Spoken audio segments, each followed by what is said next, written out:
ये एक भाई ने सवाल पूछा है कि नूह नाम किसी लड़की का रख सकते हैं या नहीं रख सकते हैं। देखिए, नूह का पहले माना समझ लें। नूह का माना है तस्कीन देने वाला, सुकून देने वाला, एक माना ये है। और दूसरा माना है गिरिया उजारी फरियाद करने वाला। जो लोग अल्लाह ताला को गिरिया उजारी फरियाद करते हैं, तो गिरिया उजारी फरियाद करने वाला, ये दूसरा माना है नूह का। अब रही ये बात कि किसी लड़की का नाम रख सकते हैं या नहीं रख सकते हैं, तो शरी लिहाज से अगर इस पर नज़र डाली जाए, शरी लिहाज से इसमें कोई कबाहत नहीं है कि कोई कहे कि ये जायज़ है या नाजायज़ है या हराम है, फ़ला फ़ला फ़ला, इस तरह कोई वो मामला नहीं है। शरी लिहाज से इसमें कोई कबाहत नहीं है। अलबत्ता मुआशरती ख़राबी का बाइस है। मुआशरे की ख़राबी का बाइस का मतलब क्या हुआ?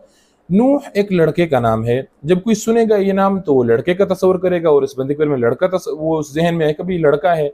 जब सामने बंदा आएगा तो वो लड़की होगी। अब ये एक मुआशरती ख़राबी का बायस बनता है कि आज तक किसी ने इस तरह किया नहीं है कि किसी लड़के का नाम लड़की का नाम जो है वो लड़के वाला रख दिया हो, यानी कि नूह नाम किसी लड़की को रख दिया हो। तो मुआशरे में ऐसा कोई रिवाज नहीं है, और न मुआशरे में किसी ने ऐसा किया है। तो सिर्फ मुआशरती ख़राबी की वजह से नामुनासिब है। अलबत्ता शरई लिहाज से इसमें कोई कबाहत नहीं है कि शरई लिहाज से कोई कहे कि ये जायज़ है या नाजायज़।